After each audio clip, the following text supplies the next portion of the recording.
Please note, this podcast may be triggering to some as it discusses themes centered around emotional, physical, mental, and sexual violence. If you are a survivor or know someone suffering the effects of these issues, please take care while listening. Additionally, this podcast and content shared is for informational and entertainment purposes only and should not be used as a substitute for medical or mental health advice. Welcome to When Heaven Meets Hell. I'm your host, Allyn, and this is the retelling of my experience with narcissistic abuse and coercive control from my perspective. In this podcast, I unravel my storybook romance turned nightmare when an unexpected breakup revealed my fiancé's double life, including a massive web of lies, deceit, cheating, and betrayal.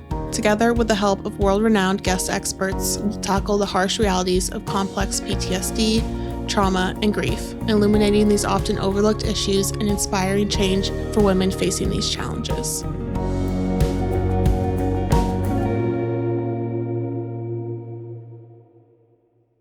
I know that we are not supposed to talk about these things. I guess I should probably not say that with a smile. I have a nervous smile and an anxious laugh. I have come to discover. I'm anxious. I'm anxious. I will put that out there. We don't even have to cut this. We can keep this. I'm anxious. Let it be known. Because this is a little landmine-y. And it has been said to me a lot that you don't have to share everything. And I know that. And I appreciate that. And the crazy thing is that I'm not. And there's so much that is yet to be said about this and that I can't talk about, would love to, also just not worth it. There's a lot that has yet to be said on this, and in regards to what I'm going to be sharing in this episode, I just believe that by not talking about it again, about what this all looks like and in the aftermath now, that the whole what to do now of it is a disservice, because everyone faces this, and the idea is hold your head high and be the bigger person and be unaffected and carry on. And while I agree with that and am the first one to say you're better off than them and move on, and I also know that we cannot jail our way out of personality disorders or fix them that way, I do believe that this is a public health issue and it's not a private matter, and that we hush and sweep these things under the rug and we don't fully talk about them, and we only deal with them behind closed doors, and that keeps things behind closed doors. So it's a cycle that's perpetuated by fear and manipulation and coercion, none of which I align with. And so by sharing, I am hoping to give you a glimpse of what it can look like. I know that everyone has a drastically different story, and this all takes many different shapes and forms, but you using your voice and wanting to use your voice is never wrong, no matter the outcome. So that is what I want to share going into today. Even though, can we please fast forward? Deep breaths. It is pretty bizarre, I will say, to sit there with body cams on you. And as I said in the last episode, a piece of information came out that I could not sit with and decided was reckless to sit with. And so learned that I needed to, the proper channel was to report in my local police station. That would then be distributed to the appropriate stations where these incidents took place. it was a little blurred because it was different places, but I go in, I had never been in there. I've never done anything like this, thinking that I am reporting on one thing, and it opened it up to about 3 hours and 2 different sets of police officers and something that I will never forget. And, I went in to report on something else, and I can't fully touch on the specifics of that, but it ended up being much more focused on my experience in particular, which makes sense. Again, I there's so much that I didn't know and couldn't foresee with this, and this is really when I said it all aloud and realized what had happened. And these are completely neutral, obviously third parties that had no idea, and to hear it back and see it back on their faces was, and they're not trying to react or anything, but you can read the room, and I think it was the most eye-opening thing for me. And I need to start from the start and share my story. And the question came up, and I remember it vividly because we'd been in there for a while, and I didn't think it would go on this long. My mom had to step out to make a call and cancel an appointment that we had. And I remember that they asked, I'm sitting there with a camera pointed at me and these 2 officers, and they asked, did anything ever happen to you that you didn't want to? I just froze. And I teared up. And it was the first time I had cracked a bit. And they're so, good with their wording, and they're holding the space. They're sitting there with you. And I remember I just started tearing up and trying to keep it together. And I said, I couldn't really form words. And they said, it's okay, we'll come back to it. And we kind of kept talking, and we eventually kind of came back to it. And, did anything ever happen to you? Can we go back to that of did anything happen to you that you didn't want to? And I said, well, all of it.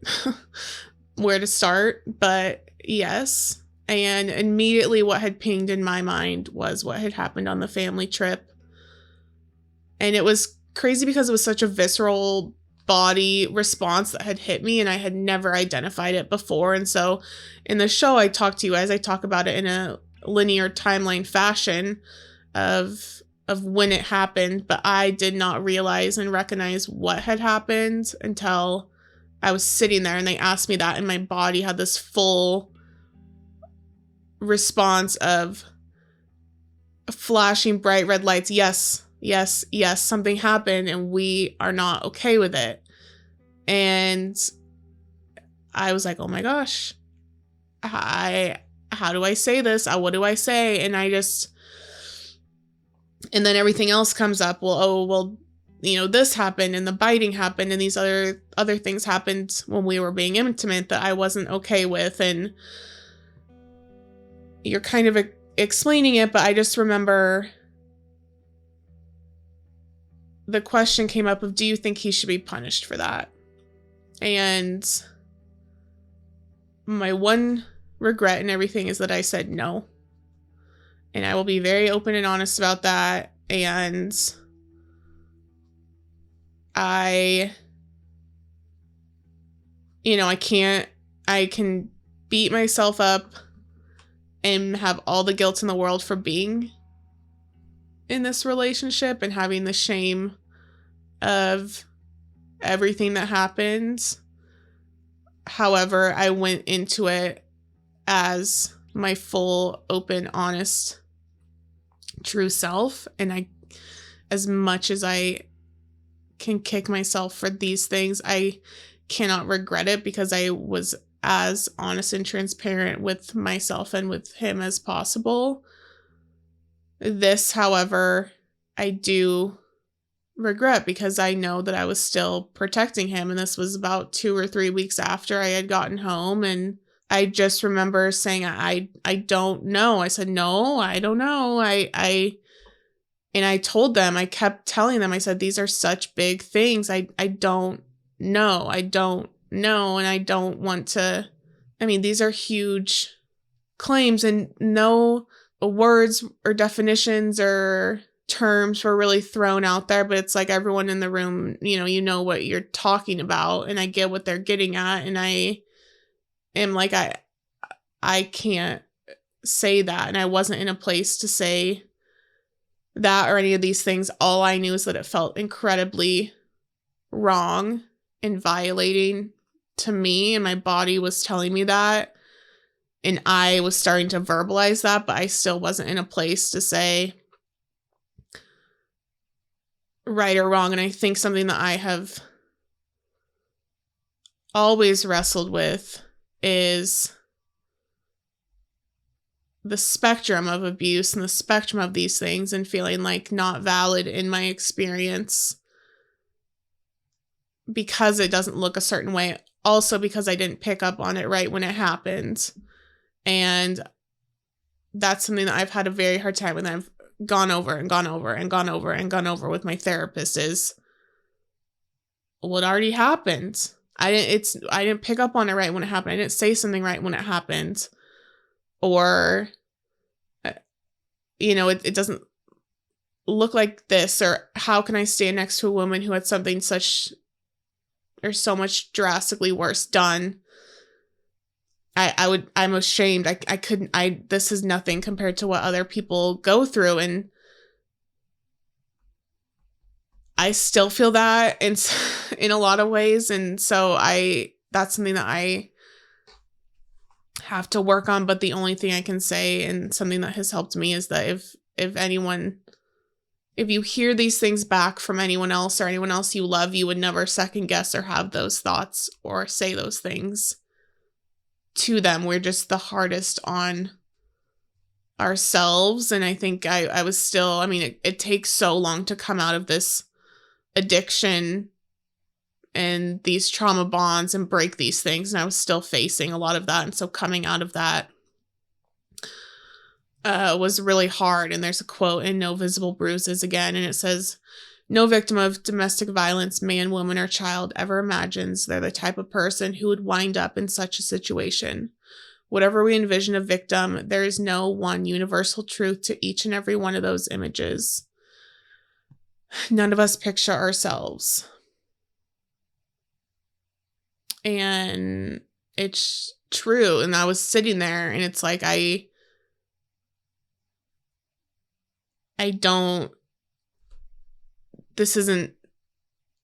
not the person doing this. I'm not the person, this is not me or my life. And I think that was a very out of body experience, and something that happened very quickly, and not like I had ever imagined or thought. And there were just so many things that you're wrestling with at that time that I want to validate for people and address and kind of bring to light in that. And so, we went through everything. We shared everything. I went over time and time again. And they said, this is kind of info collecting.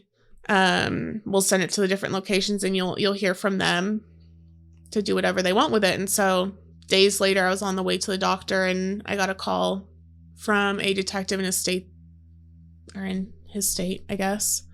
And where some of these things had happened, and it was just confusing in that sense. But we were talking. She asked me everything again, and she, at the end of it, says, "Okay, so this is your statement."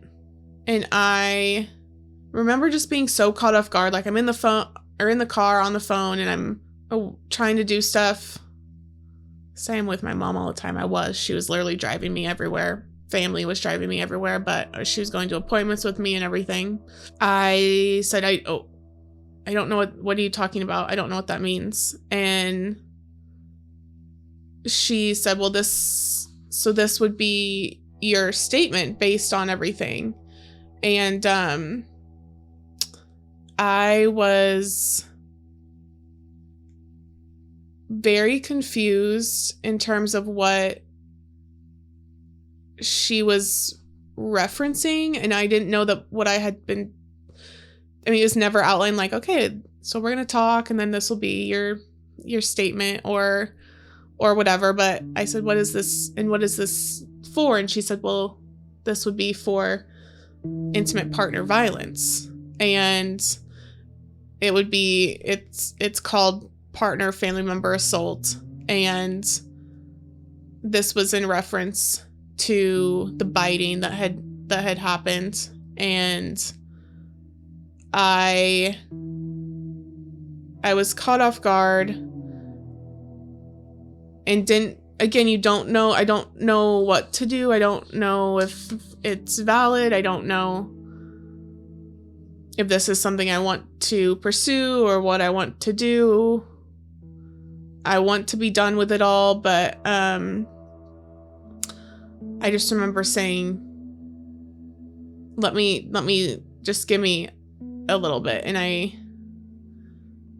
wrestled with it, and I remember I looked it up. I had to look it up. I was like, what am I saying? What am I saying yes to? And I remember I looked it up.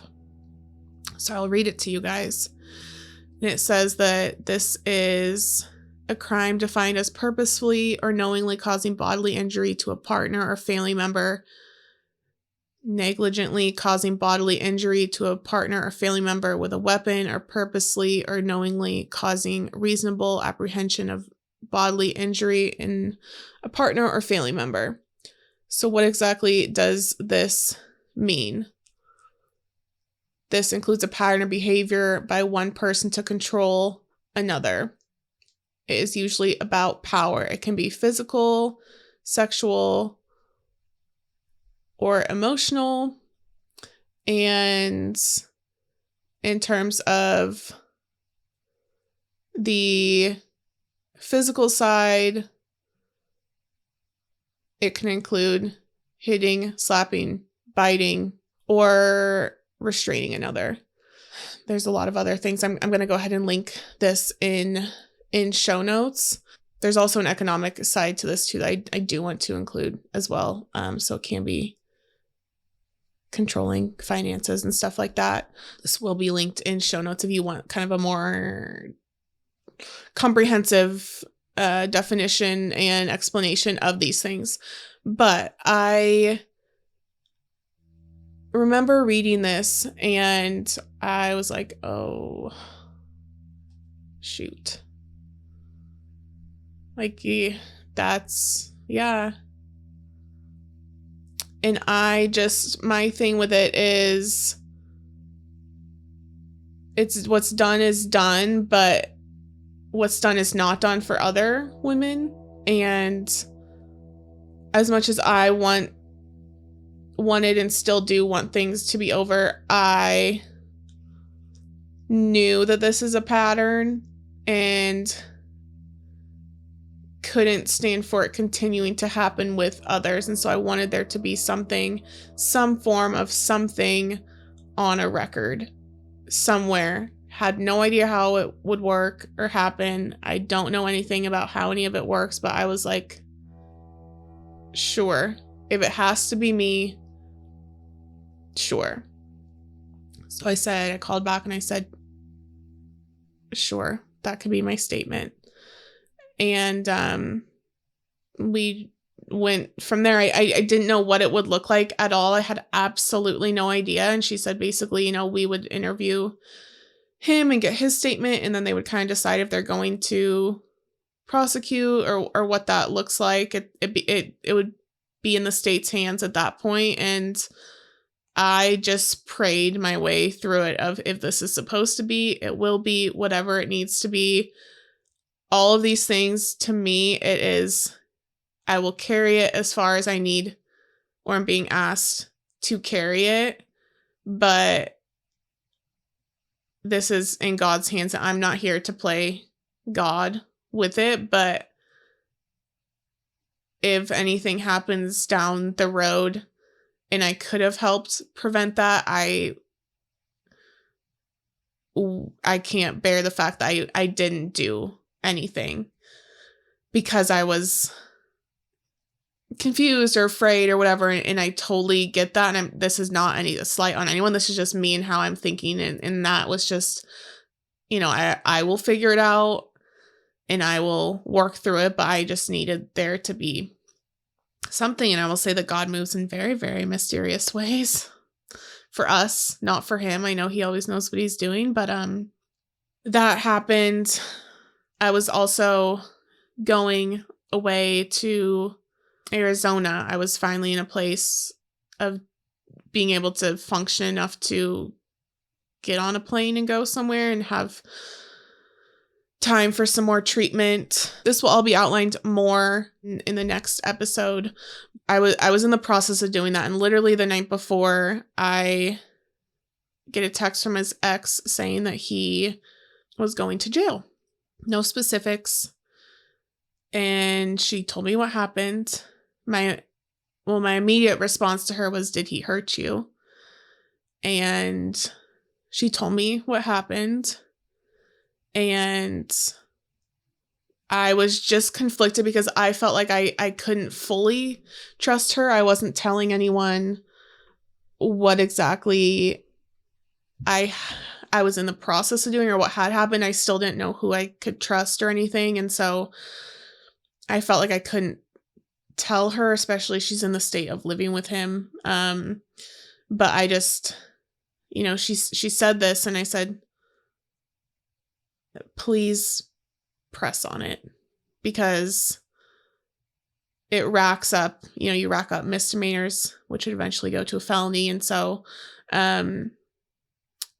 he went for the same charge of me, which is the partner and family assault, the intimate partner violence. And so it was just wild that it had happened it would be two against him in the same time frame.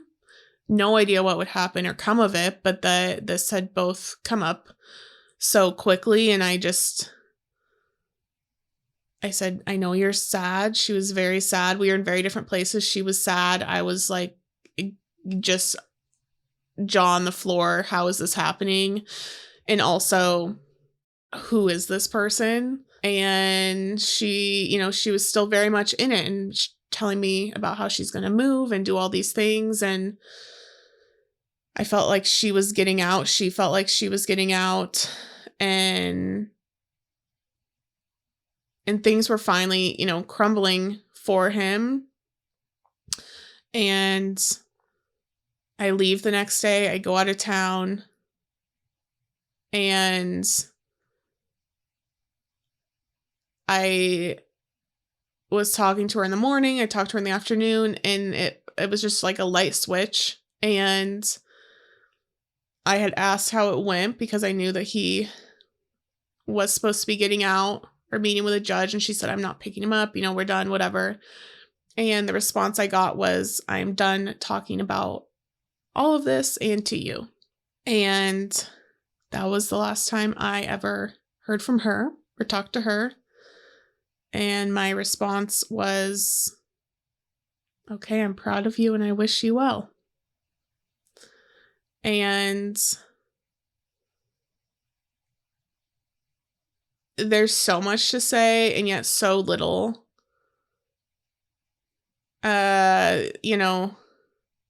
That is the last I ever heard from her. So we're kind of knocking people off the list here in this experience, but that's last I ever heard or experienced with her. And I think it is just sad. She's further along in life than me by a drastic amount of time. And I feel that life is too short to be going through this. And anyone is better than this experience. And so to her, I say, "I wish you well. I wish your child better. And I hope that you know that you both deserve that. And I know that you do. And I hope that things get better."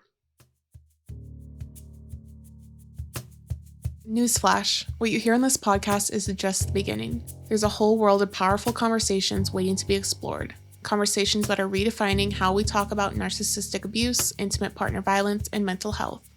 Whether you're on a journey to reclaim your power and heal from trauma, seeking to educate yourself on issues dubbed the public health crisis of our time, or simply looking to engage in meaningful discussions, this is the place for you. Don't miss out on exclusive content, behind-the-scenes insights, and powerful resources. Join my email list to get the latest updates on episodes, expert tips, and special offers delivered straight to your inbox. No spam. Sign up today and become part of a community dedicated to healing, empowerment, and living authentically. Together we can break the cycles and create a lasting change, but it takes a community. Find the sign-up link in the show notes or in my Instagram bio at allyn.amarangan. If you run into any issues, message me directly and I'll personally make sure you're all set. So that was the end of that. I don't know the specifics on what all happened in those exact days after, but my stuff kind of stood. And it flipped to things with his sister. And, I had just gotten to where I was going. I was in bed and I got a text from her and she said, WTF, my brother's out of jail. And it was this long conversation and she's irate and she was just hurt that he had gotten back out. He immediately got back in their family group chat, acted like nothing happened, didn't say anything about any of it. And she said he needs to be in there. There need to be consequences. He needs to be incarcerated. And we were talking for a long time and she said, did he ever hurt you? And I froze. We were on the phone and it's like you're just hit by a train. It's like, what? I guess I had been asked that earlier by the police, but or my family had kind of asked, or but she asked me and I just said yes, and I just started crying and she said, I saw it. And she said, I knew you hid it. She said, I saw it. And she said, I'm so sorry. And she said, I saw it and I knew you hid it. And she said, I will speak up for you if you ever need me to. And we just cried together. And I have a brother and I cannot wrap my mind around what that would be like. I truly cannot. To have someone validate it like that, people I had said yes, but to have someone say I saw it, I thought I had hit it, but to have someone say I saw it was just, your heart stops. And I think that was a big piece for me of, oh, it was what it was, whatever comes of any of this, it was what it was, and that it was visible. These aren't, no visible bruises like this was visible. It might not have been on the spectrum of intensity with what we think these things look like, but for it to be visible, that's not great. And you're just left sad and confused, and there's nothing to say. There's nothing to say, and I have nothing. There's nothing to say to that. I just was very confused at the time. I didn't want to go through with the legal process. I didn't know what it meant. I wanted to be done. Everyone wanted me to be done. I wanted there to be justice, but I also knew that was extremely far-fetched. And I remember calling the detectives and saying, what does this look like? Can you walk me through this again? What does this really mean? And I was just like, can you help me understand what is required of me, what this looks like, what's going to happen, all this stuff. And there's an amazing person in our lives who's a great, wonderful lawyer, and she has an amazing odd role in this. And I talked to her and I just said, I don't know what to do. I don't know what's right and wrong. And I don't want to get into a battle. I want to help others. I know my truth, but what do I do? And we talked, and I'm grateful for that. I'm grateful again. God placed very unique people in my life throughout this experience, and she gave me great advice on just kind of what it could and would look like. And no one forced me one way or the other on what to do, but I just feel like I kind of reached this point where I wanted to drop it. I was like, I've carried it this far. I want to drop it. And I ended up calling when I got home from this trip. I ended up calling to drop it. And as God does, it was my case, obviously, but it was already rolling with the prosecutors. And I called and they said, well, it's already unfortunately moved on. And so we can't drop it. It's in the prosecutor's hands now. And to me, that was like, Allyn, like, who are you to think you have any control over this? This is God's story. And he will write it how he wants to write it and use me how he wants to use me. And it was very, very hard because I felt like I didn't hear things. And you want to know things. I had to advocate for myself. I've never gone through this process. So basically what happened is it went through the detectives. I called the detectives. I said, I want to drop it. And it had already moved on to the prosecutors, and I would call and just want to talk to them and be like, can I even just get more information or talk to you? And they're like, we're moving forward on it, and whatever that process looked like. And so I didn't really know more. I was a ways away. I couldn't get more information, and it was their case at that point. And just trying to understand it all and trust in it and what it's supposed to be. And it is confusing, to say the least. And I just felt like, gosh, I'm tired of having to call and check in and chase down things and answers and wonder, oh, what's happening? I don't know what's happening. I wish I knew, or is this even going, like, what's going on? There was no anything of it. It's a very weird feeling to be someone going through that experience. And I got a call in December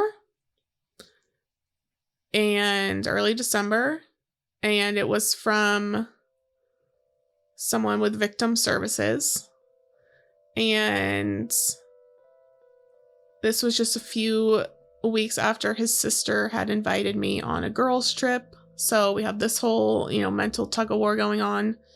They're saying, we're keeping you, we love you, come on this girls' trip. And all the while I'm going through this process of what's going on with this case. I don't think this is the time. I don't really know. I got a call early December from victim services saying that my case had been dropped. And it was very nonchalant. It was some girl that I had never met. Obviously, I hadn't met her. I'd never talked to her. But just called and said, I'm calling to let you know that your case had been dropped. And I said, oh, okay. And they don't and can't really give you reason. And it's kind of like, well, what now? What now? And, she just says, do you have support? What can we do for you? And I'm like, well, what do you do? I don't know. And this is part of why I want to talk about this is like, what do you do? I know there's resources out there, but it's like what do you need? It's like, I don't know what I need. What you tell me what I need, because this doesn't feel good at all. So what do I need? What do I do?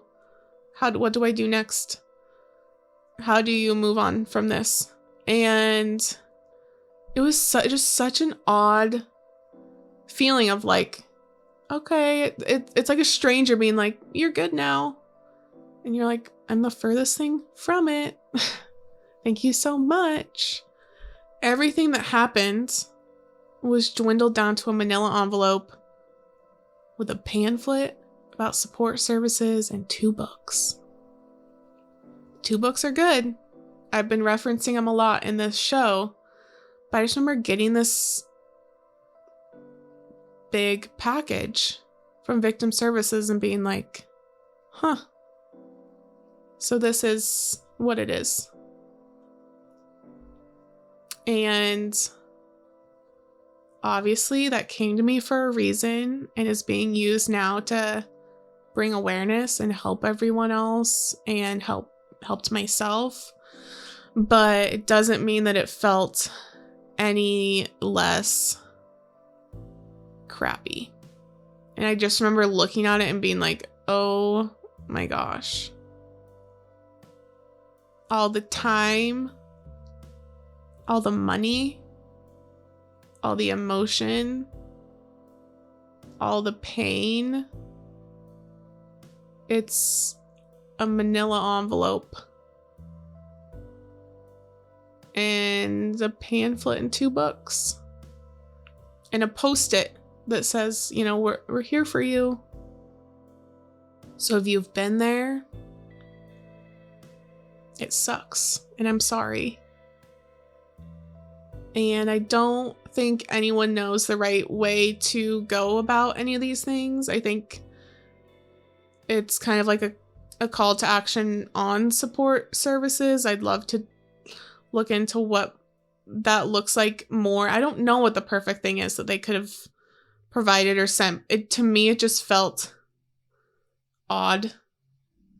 A weird way to bookmark it, I guess. But that is the process, and that's kind of what I wanted to highlight there. Luckily, we've taken it and turned it into something else, I guess. So that was that. That was my case. His other case was dropped down. And overall, I just feel that it's a loss in our system. I think that these are warning shots that we are missing. And I think that there's so much that we could do on the prevention side that I want to open up conversation around and think that conversation needs to be even just more accepted around. You know, like I said earlier, it's kind of like, oh, you pick up, you move on, you keep going. And that's what we do. But the cost is so huge. And so the cost of intimate partner violence in the United States exceeds $8.3 billion per year. And survivors of intimate partner violence lose a total of 8 million paid work days a year. Between 21 to 60% of survivors of intimate partner violence lose their jobs due to reasons stemming from the abuse. So again, it's not just a pick yourself up and carry on. I mean, these are deeply rooted issues and things that people need to heal from and address. And then also you're having to deal with. You need to navigate the legal side of these things for a lot of people. If you have kids involved, if there's families involved, there's so much to deal with, and there's a big ripple effect that comes from it. And so these things happen and we're not fully addressing it. We're not fully providing support for it, but we're paying for it. We're just not talking about it or addressing it. And so we need to kind of bring awareness to that. And a significant number of people who report abuse experience abuse again as well, even face fatal consequences. Studies show that nearly 77 to 81% of female victims of intimate partner violence are re-victimized by the same abuser. The National Institute of Health says that among homicides in the United States, intimate partners Unalive, almost 50% of female and 10% of male victims. Intimate partner violence also contributes to an estimated 6% of suicides. And these trends suggest that opportunities for intimate partner violence interventions prior to the fatalities may have been missed. So it's a lot. It's a lot of heavy information.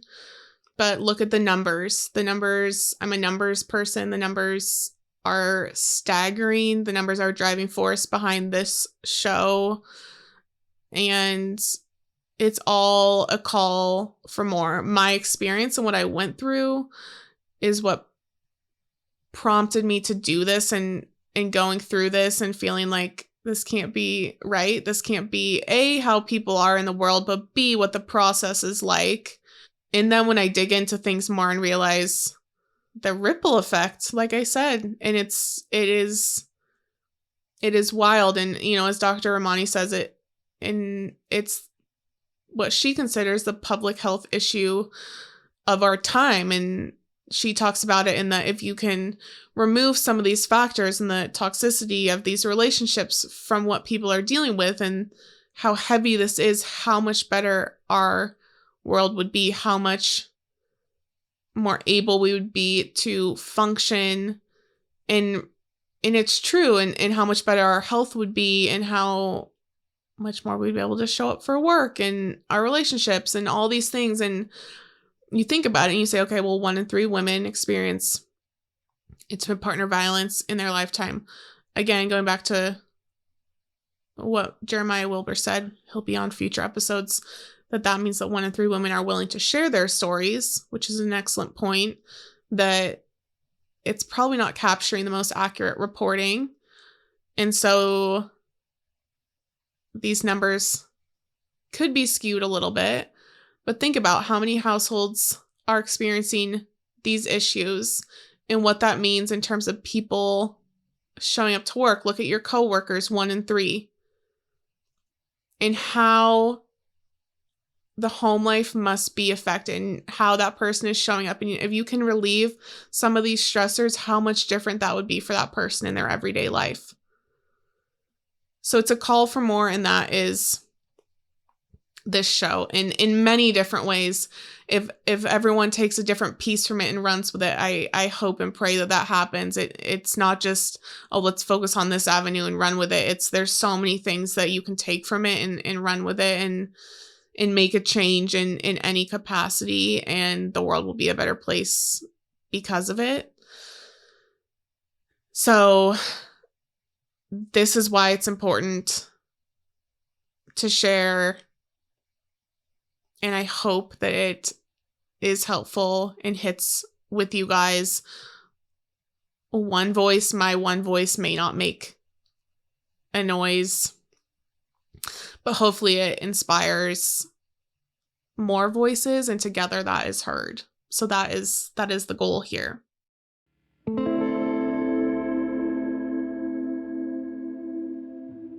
Today, I am wildly honored, excited, and privileged to introduce you guys to Jeremiah Wilber. He's a personal friend and mentor, and someone who has made a huge difference in my healing journey.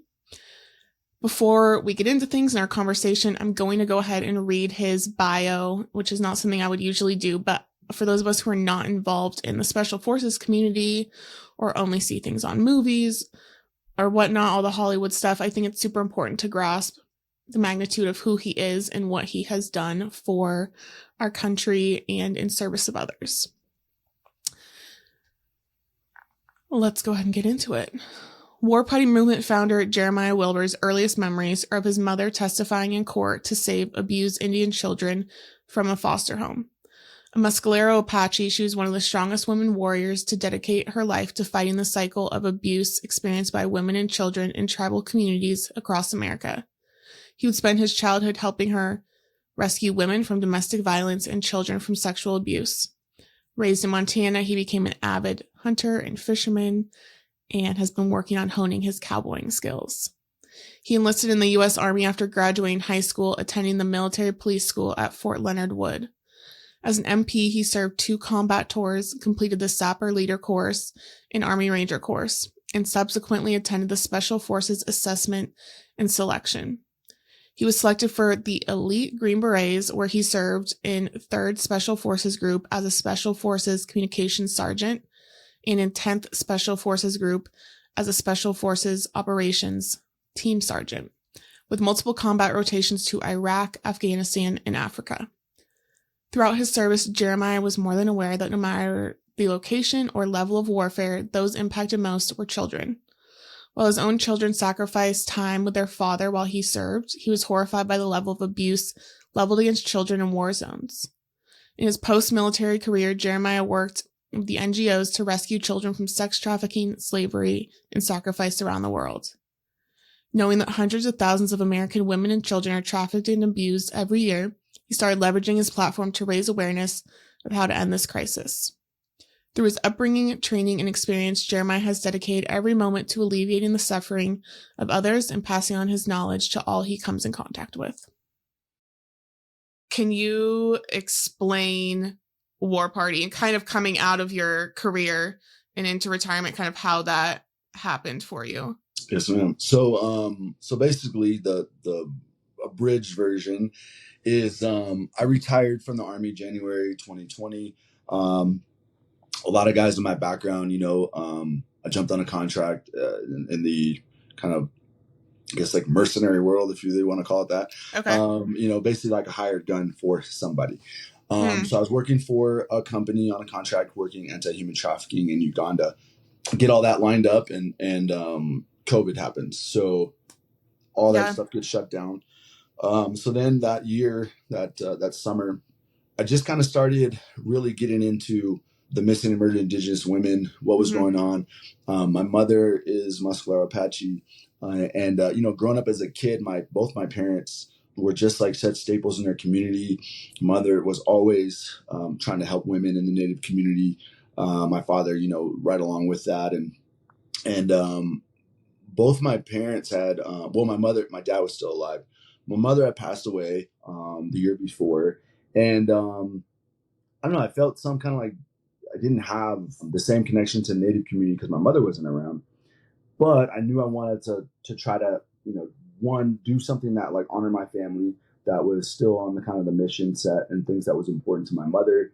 And then I looked at it from a perspective of, hey, I'm going overseas to do this for Africans and other people. And it's like, I want to do this for Americans. And I want to show people that what's going on in our country.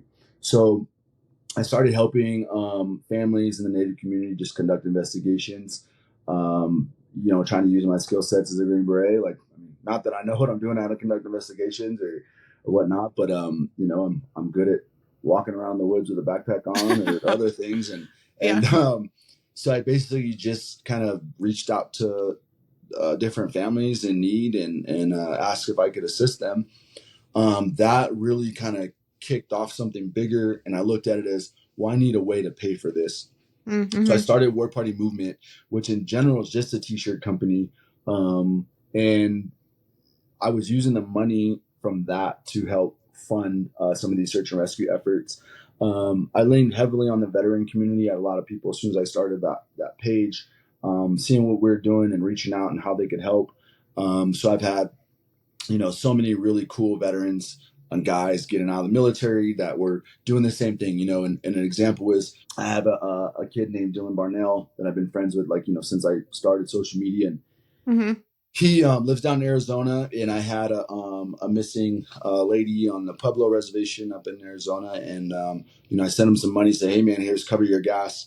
Here's some money for the family they want to, make fry bread for everybody and try to feed the people of the search and rescue effort. So he went up there and helped them conduct that search and rescue effort, and basically just kind of another hand to just help them do that.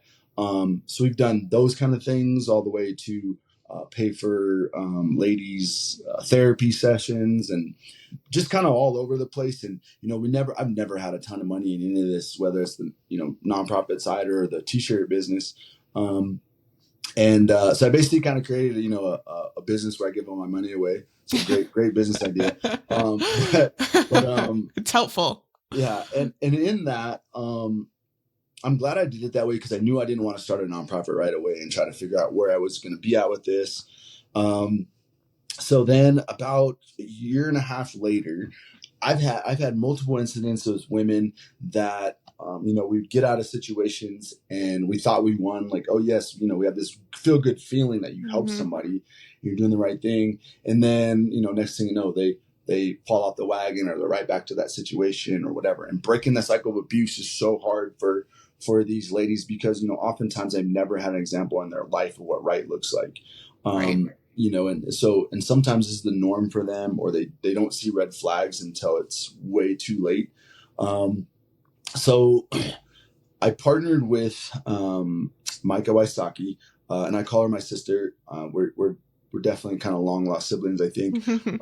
She's not my real sister, but I love her like a sister. She's amazing, and we started together, kind of talking through ideas, and she had a pretty rough upbringing and a past history too with domestic violence, and kind of got herself out of a really really bad situation and then rebuilt herself. And she was just kind of naturally always had young ladies around her that she would mentor and try to work with and help in situations. So it was a really cool fit to be able to say, hey, let's start this on a nonprofit side.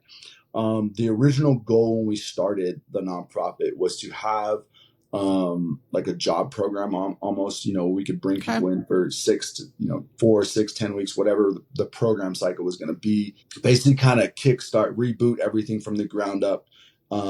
Everything's kind of rooted in warrior mindset to make you stronger, make you tougher, and Mhm. in that Western culture, and most of it's kind of has a ranching base, horsemanship base, but you really need to be tough and gritty, and it's so empowering too to work with horses and these animals, and you're controlling this 1,100-pound Yeah. animal, and you're a partner with it, and you're moving cows and working off it, and to try to build that confidence and really give them tools in their back pocket that they can lean on when times get rough, right? Like kind of Mhm. smile and laugh and like, well, it's not raining right now, or it's not pouring snow. So to give people those experiences, obviously to make that happen, it's a lot of money, I mean, Mhm. to try to buy, get all the horses and everything we need.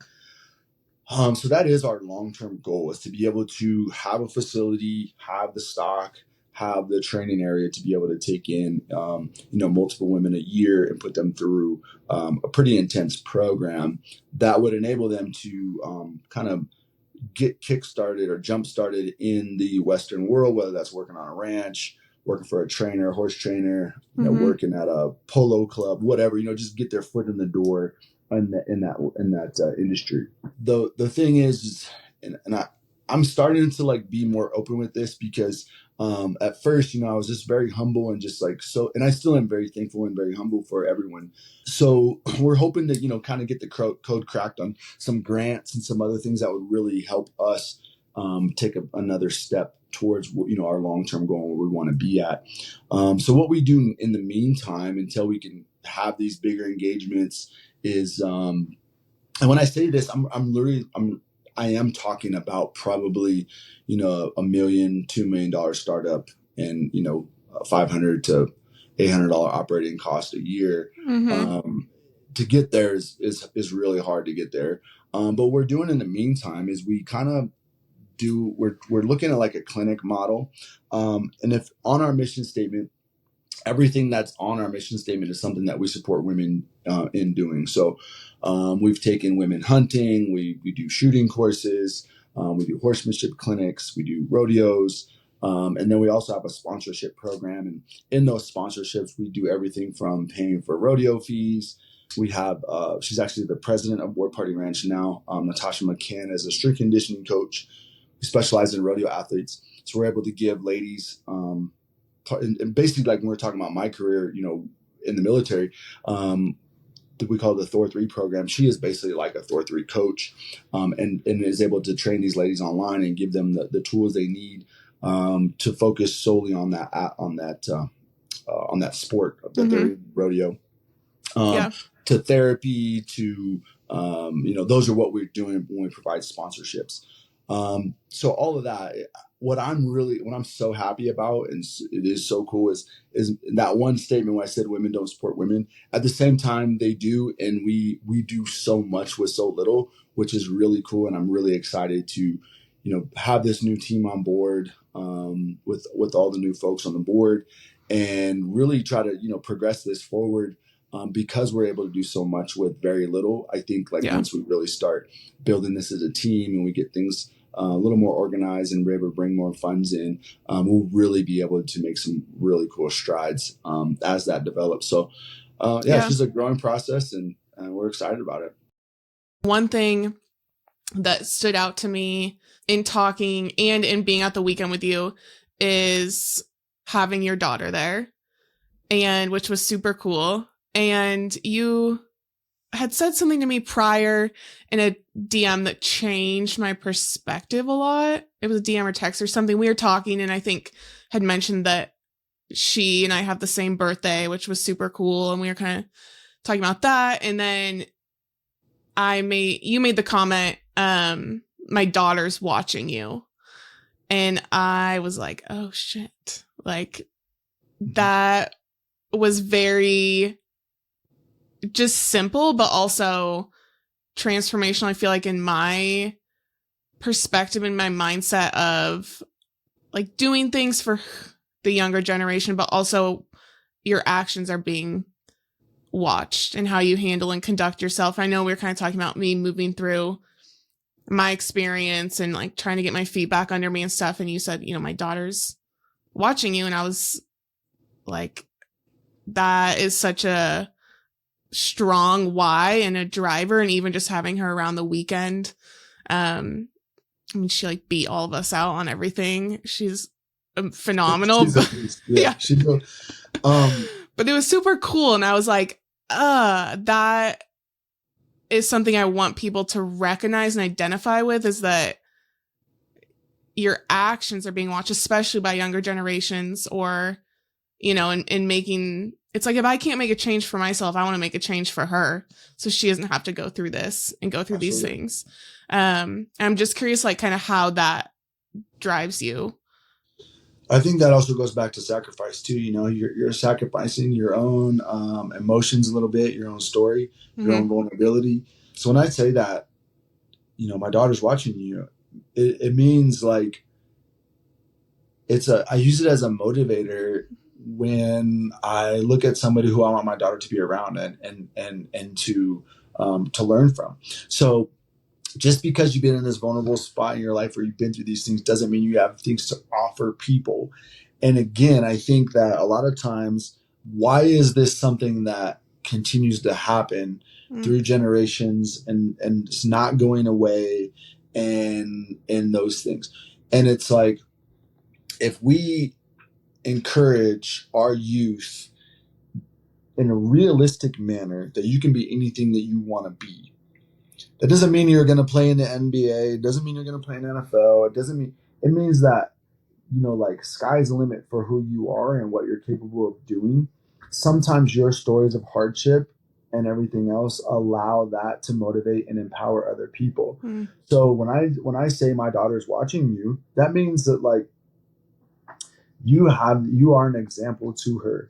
She doesn't need to know that, take a scenario of a lady who was, in a really bad situation, was like brutally sexually assaulted or something, or whatever we can think of as like this horrible, horrible situation. Doesn't mean she even needs to know that happened to you. What it means is, like, she shouldn't see something different about you and why you conduct yourself a certain way. My daughter's watching you. Every little girl in there is watching you.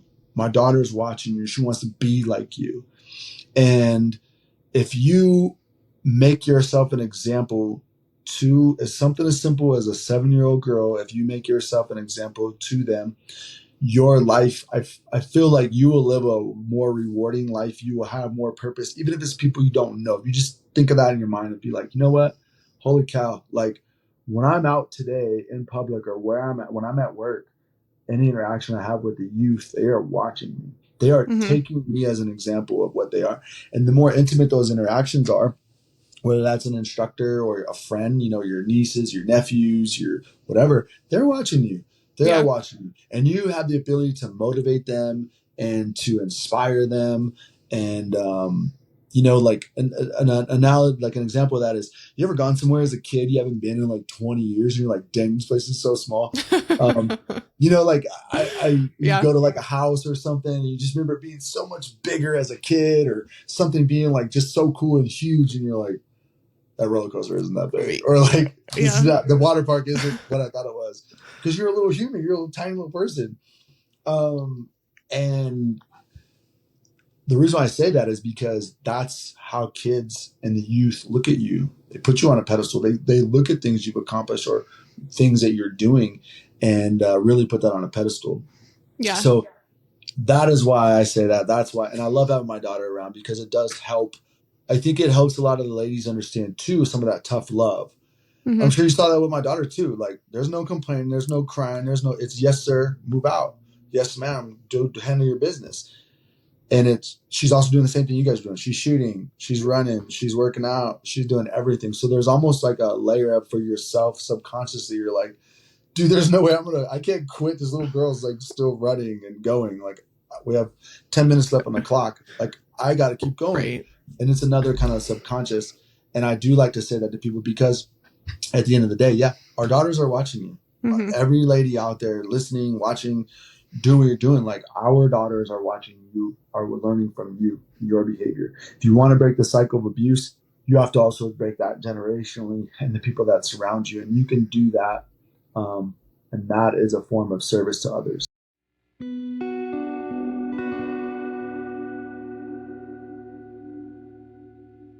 That sums up. I keep saying this. I'm like, that sums it up. Overall, that sums up my actual experience with him. So good riddance. I know my family's going to be celebrating that.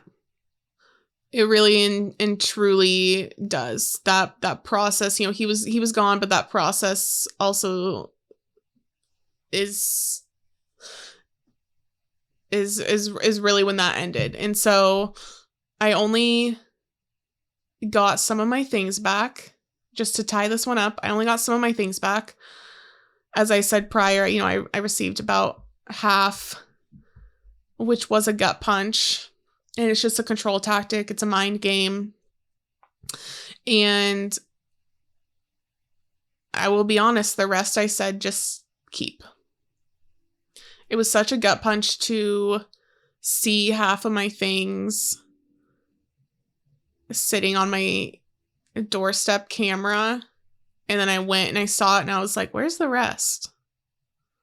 Where's the rest of everything? And I was like, you would only send back half. And at that point, there comes a point in all this where it's not worth it.